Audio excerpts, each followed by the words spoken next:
లేవియకాండము 25వ అధ్యాయము 10వ వచనం.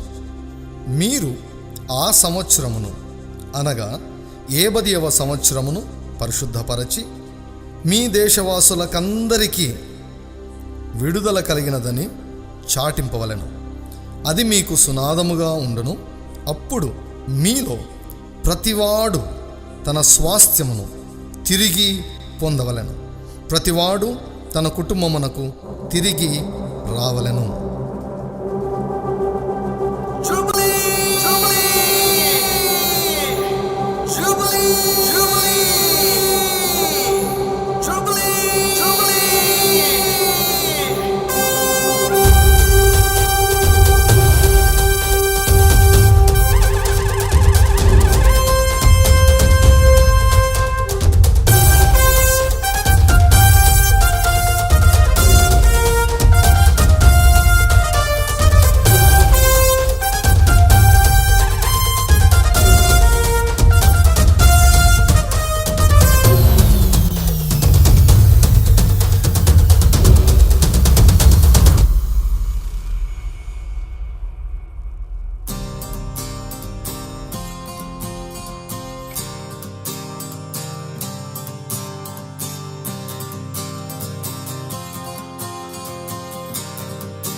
సంతోష సంవత్సరం, విడుదల సంవత్సరం, సునాద సంవత్సరం, ప్రభు యేసుని హితవత్సరం.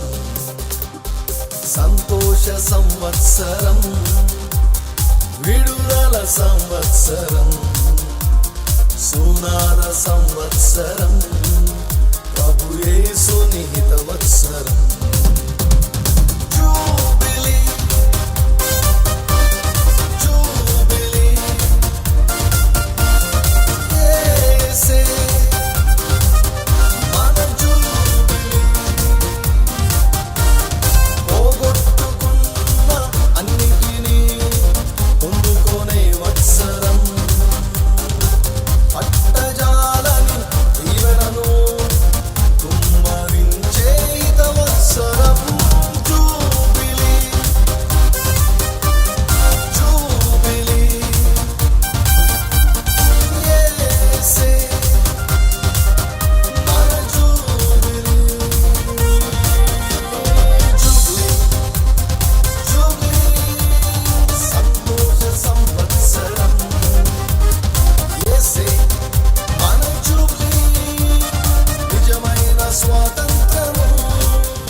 ప్రభువైన యేసుక్రీస్తు వారి యొక్క అత్యున్నతమైన నామములో ఈ యొక్క నిజమైన స్వాతంత్రం అనే కార్యక్రమాన్ని వీక్షిస్తున్నటువంటి ప్రతి ఒక్కరికి కూడా శుభములు తెలుపుచూ ఆహ్వానమును పలుకుచున్నాను.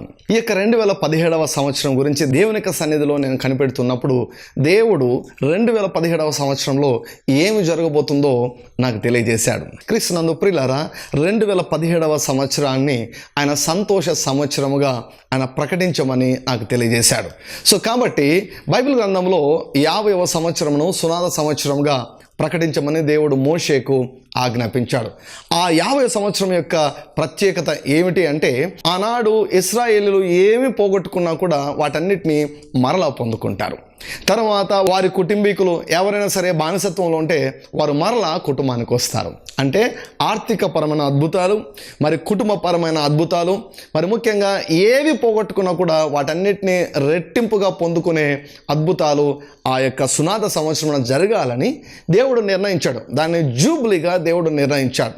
ప్రభువైన యేసుక్రీస్తు వారు కూడా ఆయన పరిచర్య ప్రారంభించినప్పుడు ప్రభు యొక్క హితవత్సరాన్ని ప్రకటించేదానికి ఆయన వచ్చానని ఆయన సెలవిచ్చాడు. సో కాబట్టి ప్రజలు ఏమేమి పోగొట్టుకున్నారో వాటన్నిటిని కూడా పొందుకున్నారు. నీ జీవితంలో కూడా ఈ యొక్క సంవత్సరంలో ఏం జరగబోతుందో తెలుసా? నీవు ఏమేమి పోగొట్టుకున్నావో వాటన్నిటినీ నీవు పొందుకొనబోతున్నావు. మరి ప్రత్యేకంగా మీ కుటుంబంలో అద్భుతాలు జరగబోతూ ఉన్నాయి. ఎవరైతే నమ్ముతారో దేవుని యొక్క మహిమను చూస్తారు. హల్లెలూయా. నీవు ఈ యొక్క మాటలను నమ్మి దేవునికి కృతజ్ఞతలు చెల్లిస్తూ ఉండండి. ఈ సంవత్సరంలో దేవుడు తన మాటను ఆయన నెరవేర్చబోతున్నాడు. దేవుని యొక్క వాక్యంలోనికి వెళ్ళేదానికంటే ముందుగా చిన్న ప్రార్థన ద్వారా పరిశుద్ధాత్మ యొక్క సహాయమును మనమందరం కూడా కోరుకుందాం. తలల ఉంచి కళ్ళు మూసుకొని నాతో కలిసి ఏకీభవించండి. పరలోకమందున తండ్రి, యేసుక్రీస్తు వారి యొక్క అత్యున్నతమైన నామంలో కృపాసింహాసనం దగ్గరికి ధైర్యంగా మేము వస్తున్నాం నాయన. సమయోచితమైన సహాయం కొరకై అడుగుతున్నామయ్యా. లేఖనములను గ్రహించినట్లుగా మా మనోనేత్రాలను తెరవజేయమని ప్రార్థన చేస్తున్నాం తండ్రి. మీ చిత్తమును గురించిన సంపూర్ణ జ్ఞానమును, ఆత్మ సంబంధమైన వివేకమును మాకు దయచేయమని ప్రార్థన చేస్తున్నాం తండ్రి. మిమ్మల్ని సరిగా అర్థం చేసుకున్నట్టుకు కృపను అనుగ్రహించండి. ఏవి చూడాలో అవి చూపించండి, ఏవి వినాలో అవి వినిపింపచేయండి. మేము ఏవి తెలుసుకోవాలో తెలుసుకున్నట్లు చేయండి తండ్రి. చూచే కన్నులను, వినే చెవులను, గ్రహించి లోబడే హృదయాన్ని మాకందరికీ దయచేసి ఈ దినము తండ్రి మరి ప్రభు అనేకుల జీవితములను మీరు ప్రభావితము చేసి సంతోషం చేత నింపుమని అడుగుతూ, పరిశుద్ధాత్మ ద్వారా సర్వ సత్యంలోనికి మమ్మల్ని నడిపించమని అడుగుతూ యేసుక్రీస్తు వారి నామంలో ప్రార్థిస్తున్నాము తండ్రి. ఆమేన్. క్రీస్తునందు ప్రియులారా, దేవుని యొక్క వాక్యంలోనికి మనం వెళ్దాం. గడిచినటువంటి వారంలో మనము ధ్యానించిన ప్రకారం దేవుడు అనేక మార్గాల ద్వారా దేవుడు మనతో మాట్లాడే దేవుడై ఉంటున్నాడు. హల్లెలూయా. ఈ లోకంలో మనం దేవుని ఆత్మ ద్వారా నడిపించబడాలి. ఈ లోకంలో చాలా మోసం ఉందండి. ఈ లోకంలో చాలా మోసం ఉంది. దేవుని ఆత్మ ద్వారా నువ్వు నడిపించబడకపోతే దయ్యం ద్వారా నువ్వు మోసపోతావు, మనుషుల ద్వారా నువ్వు మోసపోతావు. నీ మనసే నిన్ను మోసం చేస్తుంది చాలాసార్లు. బైబిల్ గ్రంథంలో రాయబడింది కదా, ఒకని ఎదుట సరి అయినదిగా కనబడు మార్గము గలదు, అయితే తుదన్నది ఎక్కడికి నడిపిస్తుందంట? మరణానికి నడిపిస్తుందంట. కొంతమందికి చచ్చిపోయేంత వరకు తెలియదు వారు తప్పుడు నిర్ణయాన్ని తీసుకున్నారని, కొంతమంది నాశనమైనంత వరకు తెలియదు వారు తప్పుడు మార్గంలో వెళ్తున్నారని. క్రీస్తునందు ప్రియులారా, అందుకొరకే ఈ యొక్క సమస్యలన్నీ రాకుండా దేవుడు మనల్ని నడిపించాలని ఆయన కోరుకుంటున్నాడు. హల్లెలూయా. దేవుని యొక్క సంకల్పం అంతటినీ కూడా మీ విషయంలో ఏమై ఉన్నదో నేను తెలియజేస్తూ వచ్చాను. నీవు ఆత్మీయంగా నీవు వర్ధిల్లాలి. హల్లెలూయా. మొట్టమొదట ఆత్మ దగ్గరే మనం ప్రారంభించాం. ఆత్మీయంగా వర్ధిల్లడం అంటే నూతన సృష్టిగా మార్చబడడం. ఆత్మీయంగా వర్ధిల్లడం అంటే దేవునినే, యేసయ్యనే మన హృదయంలో కలిగి ఉండడం. హల్లెలూయా.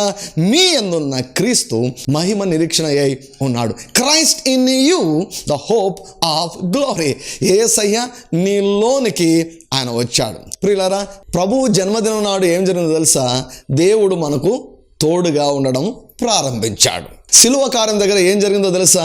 దేవుడు మన పక్షముగా ఉండి కార్యం చేయడం మనం చూస్తూ ఉన్నాం. అయితే పెంతెకోస్తు దినం నాడు ఏం జరిగిందో తెలుసా?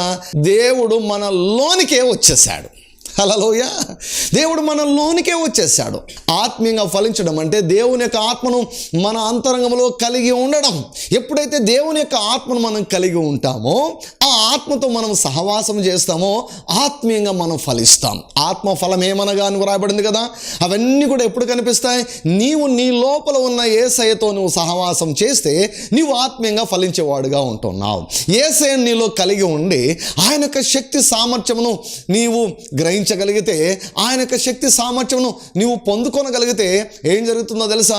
ఆత్మ వరముల చేత నువ్వు వాడబడతావు. పాల్ యాంగిచో గారిని ఒక వ్యక్తి ఒక ప్రశ్న అడిగారంట, మీకు ఏ వరములు ఉన్నాయండి, మీకు పరిశుద్ధాత్మ వరములు ఏమున్నాయంటే ఆయన అన్నాడంట, నాకు ఏ వరములు లేవండి, నాలో ఉన్న పరిశుద్ధాత్మనికి 9 వరములు ఉన్నాయి అన్నాడంట. హల్లెలూయా. ఎప్పుడు ఏం కావాలంటే ఆయన వాడుకుంటాడు. ఆత్మ వరములు అన్నటువంటివి ఆత్మ యొక్క ప్రత్యక్షత. Gifts of the spirit are nothing but the manifestation of the spirit. It is the spirit's doing. అది పరిశుద్ధాత్మని యొక్క కార్యములు, పరిశుద్ధాత్మని యొక్క పని అండి అది ఆత్మ వరములు అన్నటువంటివి. సో ఆత్మీయంగా వర్ధిల్లడం అంటే వరముల ద్వారా వర్ధిల్లడము. ఆత్మీయంగా వర్ధిల్లడం అంటే ఆత్మ ఫలమును ఫలించడం. సో దేవుని యొక్క ఆత్మ ద్వారా నడిపించబడే జీవితము ఆత్మీయంగా వర్ధిల్లే జీవితం అని నేను మీకు తెలియజేస్తూ వచ్చాను. సో దేవుడు ఏ రీతిగా మనల్ని నడిపిస్తాడు? మరలా ఒకసారి మీకు జ్ఞాపకం చేస్తున్నాను. దేవుడు తన వాక్యం ద్వారా ఆయన నడిపిస్తాడు. దేవుడు మన ఆత్మను ఆయన దీపముగా ఉంచాడు కాబట్టి అంతరంగ సాక్ష్యం ద్వారా మన ఆత్మను వెలిగించడం ద్వారా దేవుడు మనకు తన చిత్తాన్ని ఆయన బయలుపరుస్తాడు. తరువాత అంతరంగ స్వరం ద్వారా దేవుడు మాట్లాడతాడు కూడా. హల్లెలూయా. వెలిగించడమే కాదు, మాట్లాడతాడు కూడా. హల్లెలూయా. దేవుడు దర్శనాలు ఇస్తాడండి. అంత్య దినములందు నా ఆత్మను మనుషులందరిపైన కుమ్మరిస్తాను అన్నాడు. మనుషులందరిపైన కుమ్మరిస్తానన్నాడు. అప్పుడు మీ యవనస్తులు దర్శనాలు చూస్తారన్నాడు. హల్లెలూయా. దేవుడిచ్చే దర్శనాలు ఉన్నాయి. దర్శనాల ద్వారా దేవుడు మాట్లాడతాడు. కళల ద్వారా దేవుడు మాట్లాడతాడు. ప్రవచనాల ద్వారా దేవుడు మాట్లాడతాడు. సో గడిచినటువంటి వారంలో మీకు చెప్పాను, మీకు తెలియజేశాను, దేవుడు తన దూతను పంపించి కూడా ఆయన మాట్లాడే దేవుడుగా ఉంటూ ఉన్నాడు. హల్లెలూయా. అయితే ఏ మార్గంలో ఆయన మాట్లాడతాడో, ఏ రీతిగా ఆయన మాట్లాడతాడో అది ఆయన ఇష్టము. మనము దాన్ని నిర్దేశించకూడదు, మనము దేవుని నడిపించకూడదు, మనము దేవునికి సలహాలు చెప్పకూడదు, మనము దేవునికి సూచనలు ఇవ్వకూడదు. కానీ ఆయనకే వదిలేయాలి. ఏ రూట్లో మాట్లాడతాడో ఆయనకే మనం వదిలేయాలి. హల్లెలూయా. ఒకవేళ దేవదూతని కనిపించి మాట్లాడినా కూడా నేను తెలియజేశాను, దేవుని వాక్యము ద్వారా, అంతరంగ సాక్ష్యము ద్వారా ఆ యొక్క స్వరాన్ని నీవు పరీక్షించాలి. లేకపోతే నువ్వు మోసపోయేదానికి ఆస్కారం ఉంది. ఎందుకు? దేవుని యొక్క వాక్యంలో వ్రాయబడింది కదా, సాతానే వెలుగుదూతలాగా ప్రత్యక్షమయ్యాడంట. ఇటువంటి మోసము నుంచి మనల్ని మనం భద్రపరచుకోవాలంటే దేవుని యొక్క వాక్యమును మనం తెలుసుకొని ఉండాలి. హల్లెలూయా. కాబట్టి ప్రియులారా, మన యొక్క అజ్ఞానమే అపవాదికి ఆయుధమైంది. కాబట్టి దేవుని యొక్క వాక్యము చాలా ప్రాముఖ్యమైనటువంటిదిగా ఉంటున్నది. దేవుడు తన చిత్తాన్ని తెలియజేసే మరొక మార్గాన్ని మీకు చూపించాలని నేను ఇష్టపడుతున్నాను. రండి దేవుని యొక్క వాక్యంలో చూద్దాం. యోబు గ్రంథము 35వ అధ్యాయము 10వ వచనం. అయితే రాత్రి యందు కీర్తనలు పాడుటకు ప్రేరేపించుచు, భూజంతువుల కంటే మనకు ఎక్కువ బుద్ధి నేర్పుచు, ఆకాశ పక్షుల కంటే మనకు ఎక్కువ జ్ఞానము కలుగజేయచు నిన్ను సృజించిన దేవుడు. హల్లెలూయా. రాత్రి సమయంలో, అది రాత్రైనా పగలైనా కూడా దేవుడు ఏం చేస్తాడంట అండి? మనకు బుద్ధి నేర్పిస్తాడంట. దేవుడు మనకు జ్ఞానము నేర్పిస్తాడంట. హల్లెలూయా. బుద్ధి నేర్పిస్తాడు, జ్ఞానము నేర్పిస్తాడు, మనతో మాట్లాడతాడు, మనకు జ్ఞానయుక్తమైనటువంటి సలహాలు ఇస్తాడు. ఏ రీతిగా ఇస్తాడంట? రాత్రి యందు కీర్తనలు పాడుటకు ప్రేరేపించుచు. దేవుడు పాటల ద్వారా ఆయన మాట్లాడతాడు. నా జీవితంలో చాలాసార్లు ఈ అనుభవం నాకున్నది. క్రీస్తునందు ప్రియులారా, ఏదైనా ఒక సంగతిని గురించి బాగా ప్రార్థన చేసి, ప్రభువా నాతో మాట్లాడు, ప్రభువా నన్ను నడిపించు. దేవుని యొక్క సన్నిధిలో నేను ప్రార్థన చేసినప్పుడు, ప్రార్థన అంతా అయిపోయిన తర్వాత నా యొక్క ఆత్మలో ఒక పాట వినిపిస్తూ ఉంటుంది. నా మనసులో కాదు, ఈ చెవుల్లో కాదు, నా ఆత్మలో. Hallelujah. Always for the guidance of the spirit look into your spirit man. ఎప్పుడు కూడా ఆత్మ నడిపింపు కొరకే నీ ఆత్మలోనికి తొంగి చూడు. నీ మనసులోని కాదు, బాహ్య ప్రపంచంలోని కాదు, నీ ఆత్మలోనికి. Hallelujah. You should more concentrate on what is going on in your spirit man. That is inside. God is on the inside. So కాబట్టి ఆత్మలో ఒక పాట రావడం చాలాసార్లు అనుభవం. అయితే ఆ పాటను జాగ్రత్తగా మనం వింటే ఆ పాటతో సహా ఒక చిన్న వర్తమానాన్ని దేవుడు ఉంచి ఉంటాడు. మనం పసిగడితే ఏమవుతుందంటే, మనం వెయిట్ చేసి, పరిశుద్ధాత్మ దేవా నువ్వు నాతో ఏం మాట్లాడాలని కోరుకుంటున్నావు, ఈ పాటలో ఏం వర్తమానం ఉంది, ఈ పాటలో ఏం సమాచారం ఉంది అని నువ్వు అడిగినప్పుడు ఆత్మదేవుడు నీకు వెలిగింపనిస్తాడు. ఆ పాటలో దేవుని యొక్క చిత్తం అన్నటువంటిది నీకు తెలియబడుతుంది. చాలాసార్లు ఈ అనుభవాన్ని నేను పొందుకున్నాను. కొన్నిసార్లు ఆరాధన నడిపించేటప్పుడు నా ఆత్మలో ఒక పాట నాకు వినిపిస్తుంది. సో ఆ పాటను, అంటే అర్థం ఏమిటంటే ఆ పాట ఆ టైంలో పాడాలని. ఎప్పుడైతే ఆ యొక్క కీర్తనను నేను పాడతానో, ఎప్పుడైతే ఆ కీర్తన పాడి ప్రజలను ఆరాధనకు నడిపిస్తానో ఏమవుతుందో తెలుసా? అనేకులు దీవించబడతారు. హల్లెలూయా. సో దేవుడు పాటల ద్వారా కూడా ఆయన నడిపిస్తాడు. చాలాసార్లు ఆత్మలో వచ్చే సంగతుల గురించి మనం చాలా పెద్దగా మనం శ్రద్ధ వహించాం. చాలాసార్లు వీటన్నిటి గురించి మనము ప్రాముఖ్యత వహించాలి. హల్లెలూయా. ఇప్పుడు మీకు తెలుస్తుంది కాబట్టి మీరు మరింత జాగ్రత్త వహిస్తారని నేను నమ్ముచున్నాను. సో మరొక లేఖన భాగాన్ని మీకు చూపిస్తాను. 77వ కీర్తన 6వ వచనం. నేను పాడిన పాట రాత్రి యందు జ్ఞాపకము చేసుకొందును. క్రీస్తునందు ప్రియులారా, దేవుడు కీర్తనలు పాడుటకు ఆయన ప్రేరేపిస్తాడు. హల్లెలూయా. ఆత్మదేవుడు కొన్ని పాటలను నీ హృదయంలో ఆయన ప్రారంభిస్తాడు. సో ఆ పాటలు మనం ఏం చేయాలి? జ్ఞాపకం చేసుకోవాలి. హల్లెలూయా. ఎందుకు జ్ఞాపకం చేసుకోవాలి? చూడండి ఏమంటున్నాడు. నేను పాడిన పాట రాత్రి యందు జ్ఞాపకము చేసుకుందును, హృదయమున ధ్యానించుకుందును. హల్లెలూయా. ఏం చేస్తున్నాడు? దేవుడు ప్రేరేపించిన పాటను జ్ఞాపకం చేసుకుంటున్నాడు. ఆ పాటను ధ్యానిస్తున్నాడు, పరిశీలిస్తున్నాడు, ఆలోచిస్తున్నాడు, వెతుకుతున్నాడంట. చూడండి, దేవా నా ఆత్మ నీ తీర్పు మార్గము శ్రద్ధగా వెదికెను. సో ఆ కీర్తనలో దేవుని యొక్క నడిపింపును వెతుకుతున్నాడు. ఆ కీర్తనలో దేవుని యొక్క చిత్తాన్ని గ్రహిస్తున్నాడు, వెతుకుతూ ఉన్నాడు అన్నమాట. Hallelujah. Always the procedure is like this. గమనించండి, దేవుని యొక్క ఆత్మ నీ యొక్క హృదయంలో ఒక పాటను ఉంచుతాడు. సో వెంటనే నువ్వేం చేయాలి? ఆ పాటను ప్రక్కన పెట్టకూడదు. ఆ పాట నువ్వేం చేయాలి? పాడాలి. లేకపోతే ఆ పాటను వినాలి. విని ఆ పాటను ధ్యానించాలి. అందులో ఏం వచనాలు ఉన్నాయి, అందులో పల్లవి ఏమిటి, అందులో చరణాలు ఏమిటి, ఏం వచనాలు ఉన్నాయి, ఆ యొక్క కీర్తనలో దేవుని యొక్క చిత్తాన్ని గ్రహించిన కొరకై నువ్వు వెదకాలి. కీర్తనకారుడు అదే రీతిగా దేవుని యొక్క చిత్తం కొరకై వెతుకుతున్నాడు. కాబట్టి ప్రియులారా, దేవుడు పాటలను నీ ఆత్మలో ఉంచి దేవుడు నీతో మాట్లాడే దేవుడుగా ఉంటూ ఉన్నాడు. ప్రియులారా, ఎప్పుడు కూడా దేవుని యొక్క స్వరాన్ని వినుటకు మనం మెలకువగా మనం ఉండాలి. నిద్రావస్థలో ఎప్పుడు కూడా మనం ఉండకూడదు, చురుకుగా ఉండాలి. మనం బైబిల్లో వ్రాయబడింది కదా, చురుకుగా ఉండుట మహాభాగ్యము అని వ్రాయబడింది. దేవుడు మాట్లాడే మరొక పద్ధతిని మీకు చూపిస్తాను. ఆటంకముల ద్వారా దేవుడు మాట్లాడతాడు.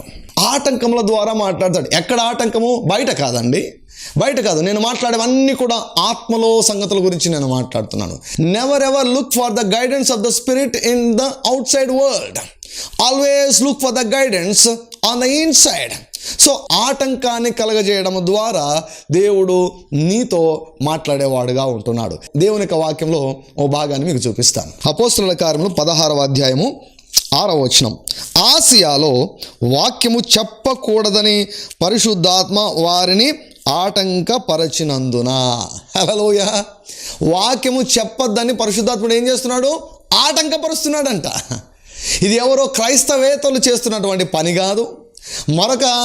ఒక సంఘం వారిని మరొక సంఘం వారు ఆటంకపరిచే పరిస్థితి కాదు ఇది. ఇదేమిటి? ఎవరు ఆటంకపరుస్తున్నారు? పరిశుద్ధాత్ముడు ఆటంకపరుస్తున్నాడు. పరిశుద్ధాత్ముడు ఏ రీతిగా ఆటంకపరుస్తాడు? పరిశుద్ధాత్ముడు ఎక్కడ ఉండి ఆటంకపరుస్తాడు? పరిశుద్ధాత్ముడు లోపల ఉండి ఆటంకపరుస్తాడు. ఈ డిస్టర్బ్స్. నువ్వు ఒక పని చేయాలని నువ్వు అనుకుంటున్నావు, ఓ మార్గంలో నువ్వు వెళ్ళాలని అనుకుంటున్నావు. నీకేమవుతుందో తెలుసా? నీ ఆత్మలో డిస్టర్బెన్స్ మొదలవుతుంది. గందరగోళం నీ ఆత్మలో, నాట్ ఇన్ ద మైండ్, మనసులో కాదండి. Don't look for the things in the mind. నీ మనసు వైపుగా నువ్వు చూడొద్దు. నీ ఆత్మలో గందరగోళం, నీ ఆత్మలో డిస్టర్బెన్స్, నీ ఆత్మలో కలత, నీ ఆత్మలో గందరగోళం, నీ ఆత్మలో అసమాధానము. ఆల్వేస్ ఎప్పుడు కూడా ఒక నిర్ణయం తీసుకునే ముందు నీ ఆత్మను పరీక్షించు. నీ ఆత్మ యొక్క స్థితి ఏ రీతిగా ఉందో నువ్వు పరీక్షించు. ఇక్కడ ఏం చేస్తున్నాడు పౌలు? యాక్చువల్గా మాట్లాడితే వీరు స్వార్థ ప్రకటించాలని అనుకుంటున్నారండి. ఒకవేళ వ్రాయబడిన వాక్య ప్రకారం మనం ఆలోచిస్తే, మీరు సర్వలోకానికి వెళ్ళి సర్వ సృష్టికి సువార్తను ప్రకటించండి అన్నాడు. కేవలము వ్రాయబడిన వాక్యం పైన మనం ఆధారపడి ముందుకెళ్ళామనుకోండి, ఏమవుతుంది? తప్పు అవుతుంది, అది పొరపాటు అవుతుంది. అందుకే ప్రియులారా, దేవుని యొక్క వాక్యంలో ప్రభు ఏమన్నాడు తెలుసా? అక్షరము చంపును, ఆత్మయే జీవింపచేయను. ధర్మశాస్త్రోపదేశకులు కానీ, శాస్త్రులు కానీ, పరిసయ్యులు కానీ వారు వాడినంత వ్రాయబడిన వాక్యాన్నే అయితే తప్పు మార్గంలో వారు వెళ్ళారు. వారు దేవుని యొక్క నడిపింపును మిస్ అయ్యారు, దేవుని యొక్క నడిపింపును పోగొట్టుకున్నారండి. They use the written word of God. అందుకే నేను చెప్తున్నాను, ప్రతిదాన్ని కూడా వ్రాయబడిన వాక్యముతో, తర్వాత పరిశుద్ధాత్మతో, వ్రాయబడిన వాక్యముతో, అంతరంగ సాక్ష్యముతో మనం పరిశీలించాలి. ఆత్మ వీరితో ఎలా మాట్లాడుతున్నాడు? ఆటంకపరుస్తున్నాడంట. ఆత్మలో ఆటంకపరిచాడు. హల్లెలూయా. ఓ నిర్ణయం తీసుకునే ముందు నీ ఆత్మలో ఆటంకం కలిగితే ఆ నిర్ణయం తీసుకోవద్దు. ఒక ప్రయాణం చేసే ముందు నీ ఆత్మలో గందరగోళం అయితే ఆ ప్రయాణాన్ని పోస్ట్పోన్ చేసుకో. ఓ వ్యాపారాన్ని ప్రారంభిస్తున్నావు, లేకపోతే ఒక గొప్ప కార్యక్రమం చేయబోతున్నావు, లేకపోతే ఒక ఉద్యోగంలో చేరబోతున్నావు, లేకపోతే ఒక జీవిత భాగస్వామిని ఎంచుకునే విషయంలో కానీ ఆత్మలో గందరగోళం ఉంటే అది దేవునికి చిత్తము కాదు. దేవుడికి వచ్చి కనిపించి ఇది నా చిత్తము కాదు అని మాట్లాడతాడని ఎదురు చూడవద్దు. అలా ఎదురు చూస్తే నువ్వు మోసపోతావు. ఎందుకంటే అది దేవుడు మాట్లాడే ఒక పద్ధతి మాత్రమే. దేవుడు ఆటంకమును కలగజేయడం ద్వారా, నీ ఆత్మలో అసమాధానమును కలగజేయడం ద్వారా దేవుడు మాట్లాడతాడు. అసమాధానం, అంతవరకు సమాధానం ఉంటుంది. ఆ పని నువ్వు చేయాలనుకున్నప్పుడు సమాధానం వెళ్ళిపోతుంది, అసమాధానం ఏర్పడుతుంది, ఆటంకం అవుతుంది. నీ లోపల నీకు నడిపింపు రాదు, చేయబుద్ధి కాదు, వెళ్ళబుద్ధి కాదు. ఆత్మలో always look in to the spirit man, always. ఒక సోదరి, ఆమె ఎప్పుడు కూడా ప్రార్థన పూర్వకంగా ఉంటుంది. ప్రతిరోజు ఉదయం ఖచ్చితంగా దేవునితో సమయాన్ని గడుపుతుంది. ప్రతిరోజు కూడా 91 కీర్తనను ఆమె గట్టిగా విశ్వాసంతో మాట్లాడి ఒప్పుకుంటుంది అన్నమాట. ప్రతిరోజు కూడా. ఒకరోజు బాగా ప్రార్థన చేసుకుంది, బాగా విశ్వాసాన్ని విడుదల చేసింది. ఆమె తన పని కొరకే ఇంటి నుంచి బయటికి వెళ్ళింది. బయటికి వెళ్ళినప్పుడు ఏమైందంటే, ఒక దొంగ ఆమె పైన దాడి చేశాడు.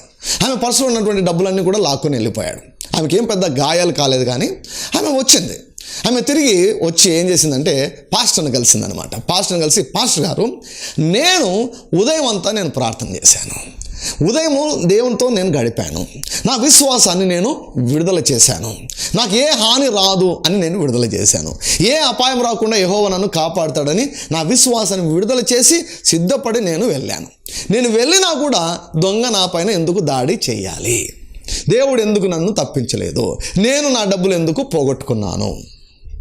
మంచి ప్రశ్న కదండి. అప్పుడు పాస్టర్ గారు అన్నారంట, అమ్మా, నీవు ఇంట్లో నుంచి బయలుదేరే సమయంలో నీ ఆత్మలో ఇప్పుడు వెళ్ళకూడదు అని ఏమైనా అనిపించిందా అని అడిగాడంట.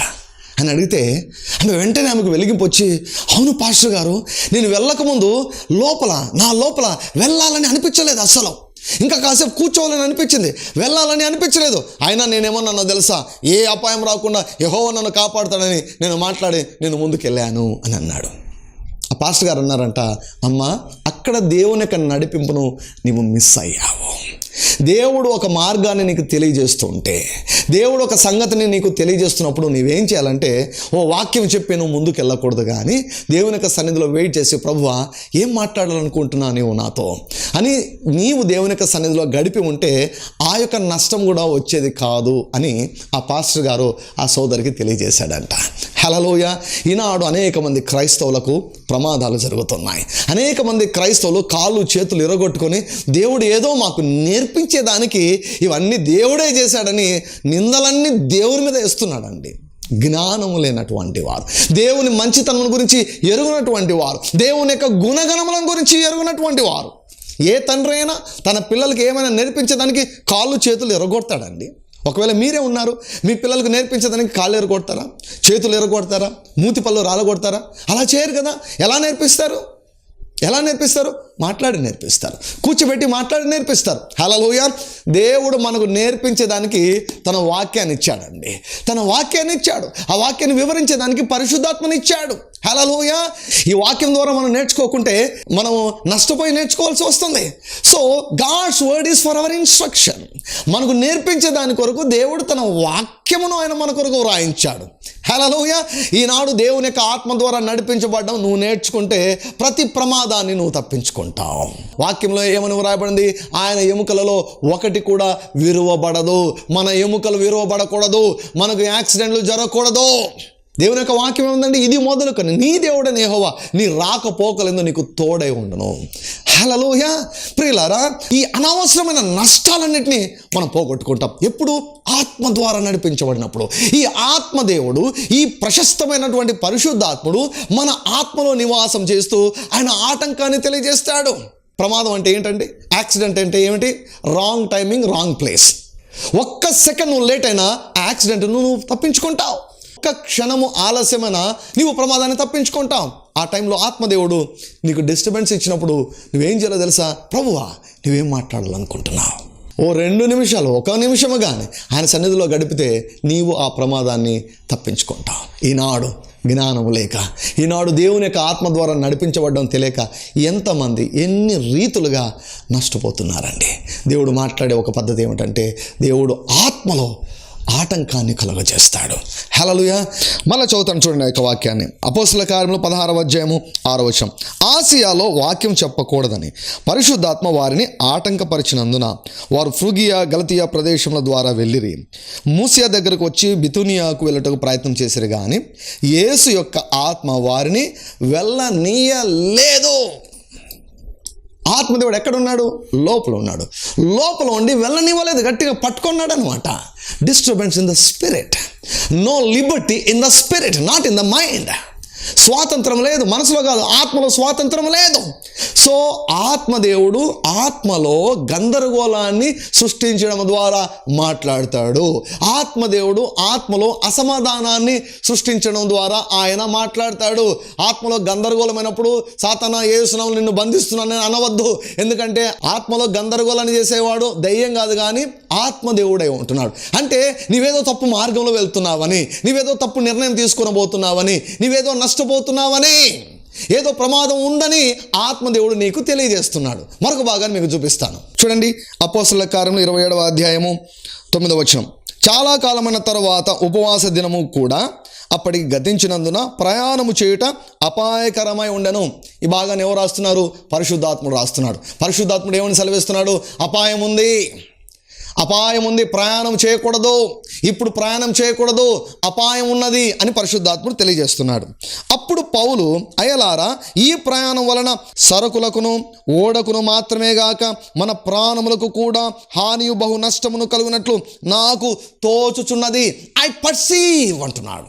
I perceive in my spirit. నాకు తోస్తున్నది. ఎక్కడ? ఆత్మలో గందరగోళం స్టార్ట్ అయింది పౌలుకు. అమ్మమ్మమ్మో, ఏదో అపాయం ముంచి ఉంది, ఏదో అపాయం పొంచి ఉంది, ఏదో ప్రమాదం ఉంది. అయ్యలారా, నా మాట వినండి, దయచేసి ఈ ప్రయాణం వద్దు, ఇప్పుడు కొంచెం ఆలస్యంగా వెళ్దాం, ఇప్పుడు ఈ ప్రయాణం వద్దు. ఒకవేళ మనం ప్రయాణం చేస్తే సరుకులు నష్టపోతాం, ఓడ పగిలిపోతుంది, మన ప్రాణములకు కూడా అపాయం జరుగుతుంది అని పౌలు గ్రహించాడు. ఎక్కడ గ్రహించాడు? ఆత్మలో గ్రహించాడు. పరిశుద్ధాత్ముడు ఏం చూశాడో పౌలు కూడా అది చూడగలిగాడు. నీ ముందు ఏ ప్రమాదాలు ఉన్నాయో, నీ యొక్క కుటుంబానికి ఏ ప్రమాదములు పొంచి ఉన్నాయో, నీ యొక్క సంఘానికి ఏ ప్రమాదములు పొంచి ఉన్నాయో, నీ భవిష్యత్తులో ఏ ప్రమాదములు పొంచి ఉన్నాయో ఆత్మదేవునికి తెలుసు. ఆయనకు తెలుసు కాబట్టి ఎప్పుడైనా నువ్వు తప్పుడు మార్గంలో నువ్వు వెళ్తున్నావంటే ఆయన ఏం చేస్తాడు? నీ ఆత్మలో నీకు తెలియజేస్తాడు. Always keep your heart clean and open. There you will recognize his guidance and promptings. నాకు తోచుచున్నది అని చెప్పాడండి పౌలు. అయితే ఏం చేశాడు శతాధిపతి? అయినను శతాధిపతి పౌలు చెప్పినది నమ్మక నావికుడును ఓడ యజమానుడు చెప్పినదే నమ్మెను. ఈనాడు దేవుని ఆత్మ ద్వారా నడిపించబడే వాళ్ళు కావాలండి. మనం ఒక్కసారి అమెరికాలో ఎలక్షన్స్ను మనం గమనించినట్లయితే వార్తాపత్రికలు అయితేనేమి, టీవీ ఛానల్ అయితేనేమి, అన్ని సర్వేలు కూడా హిల్లరీ క్లింటన్ గెలుస్తుందని అన్ని సర్వేలు చెప్పాయి. కానీ పరిశుద్ధాత్ముడు ఏం చెప్పాడో తెలుసా? ట్రంప్ గెలుస్తాడని పరిశుద్ధాత్ముడు తెలియజేశాడు. ప్రవక్తలు ప్రవచనం చెప్పారు. హల్లెలూయా. ప్రియులారా, ఈ లోకము పరిశీలించింది. ఈ లోకము తన పంచేంద్రియాల ద్వారా పరిశీలించి ఇది జరగబోతుందని చెప్పింది. కానీ దేవుని యొక్క ఆత్మ ఆయన చెప్పింది జరుగుతుందండి. హల్లెలూయా. నావికుని అడిగారు, అయ్యా ప్రయాణంలో ఏమైనా ప్రమాదం ఉందంటే ఏం లేదు, అంత క్లియర్ ఉంది, వాతావరణం అంతా క్లియర్గా ఉంది. వాతావరణ నిపుణులను అడిగితే నో ప్రాబ్లం అన్నాడు. కానీ పరిశుద్ధాత్ముడు ముందుగానే తెలియజేస్తున్నాడు. హల్లెలూయా. మనకంటే జ్ఞాని అయినటువంటి వాడు పరిశుద్ధాత్ముడు. ఆ పరిశుద్ధాత్ముడు పౌలుని ఏ రీతిగా నడిపించాడు? ఆత్మలో గందరగోళం స్టార్ట్ అయింది. గ్రహించాడు, అమ్మో ఏదో ప్రమాదం పొంచి ఉంది అని గ్రహించాడు. నా జీవితంలో కూడా చాలాసార్లు ప్రియులారా, ఆత్మదేవుడు ఆత్మలో అసమాధానం సృష్టించినప్పుడు నేను ముందుకు వెళ్లకుండా నేను ఆగిపోయిన సందర్భాలు అనేకమైనవి ఉంటూ ఉన్నాయి. ఆ రీతిగా ఆగిపోయినప్పుడు అనేక ఆపదలను నేను తప్పించుకున్న వానిగా ఉంటూ ఉన్నాను. క్రీస్తునందు ప్రియులారా, దేవుడు మన హృదయంలో కీర్తన ఉంచడం ద్వారా దేవుడు మాట్లాడతాడు. నీ ఆత్మలో వచ్చే కీర్తనలు నీవు కొంచెం శ్రద్ధ వహించి వాటిని ధ్యానించవలసిందిగా కోరుచున్నాను. అంత మాత్రమే కాదు, దేవుడు ఆత్మలో ఆటంకమును కలగజేయడం ద్వారా, దేవుడు ఆత్మలో అసమాధానం కలగజేయడం ద్వారా దేవుడు మాట్లాడతాడు. మనసులో అసమాధానం రకరకాల కారణాల వల్ల రావచ్చు, కానీ ఆత్మలో అసమాధానం మాత్రం దేవుని యొక్క ఆత్మ ద్వారానే వస్తుంది. మనం రాంగ్ రూట్లో వెళ్తున్నామని, తప్పుడు మార్గంలో వెళ్తున్నాం అన్నటువంటి సూచనను, సిగ్నల్ను దేవుడు ఇచ్చేవాడుగా ఉంటున్నాడు. హల్లెలూయా. దేవుని యొక్క ఆత్మ ద్వారా నడిపించబడే జీవితాన్ని నువ్వు కలిగి నీవు ఆత్మీయంగా అపరిమితముగా అన్నిటికంటే వర్ధిల్లుదువు గాక. ఆమేన్. ఈ ప్రోగ్రాం మీకు దీవెనకరంగా ఉన్నదని నమ్ముచున్నాము. మా address RDJ Ministries, Calvary faith church, Krishnapuram, 0 road, Tadipatri, Anantapur district, Andhra Pradesh. మా phone number 9440040031. Another number 9440040041. Thank you very much for watching our programme. Anantapuram నగర ప్రజలకు శుభవార్త. స్వచ్ఛమైన కల్తీ లేని వాక్యమును మీరు వినాలనుకుంటున్నారా? ఆత్మీయంగా పడిపోయిన స్థితిలో మీరు ఉన్నారా? ఎన్ని ప్రయత్నములు చేసినా కూడా మీ వ్యాధులు నయం కావడం లేదా? అప్పుల ఊబిలో చిక్కుకొని ఉన్నారా? భయము చేత, దురాత్మల చేత, చేతబడి శక్తుల చేత పీడింపబడుచున్నారా? ఆత్మీయంగా బలపడి బలమైన సేవ చేయాలని ఆశ కలిగి ఉన్నారా? శక్తివంతమైన స్తుతి ఆరాధన లేకుండా జీవిస్తున్నారా? అయితే మీ కొరకే దేవుని చేత పిలువబడి, దేవుని చేత అభిషేకించబడి, దేవుని చేత పంపబడిన దైవజనులు, టీవీ ప్రసంగికులు reverend doctor Daniel R Jayanth garu Anantapuram నగరంలో ప్రతి ఆదివారం సాయంత్రం 6 గంటలకు ఆరాధనను ప్రారంభించారు గనుక ఈ ఆరాధనలో పాల్గొని యేసు ప్రభు ద్వారా అత్యధికమైన దీవెనలు పొందుకొనండి. స్థలము Siddhartha function hall, police complex, arts college ఎదురుగా, అనంతపురం. మా ఫోన్ నంబర్స్ 9440040031 మరియు నంబర్ 9440040041.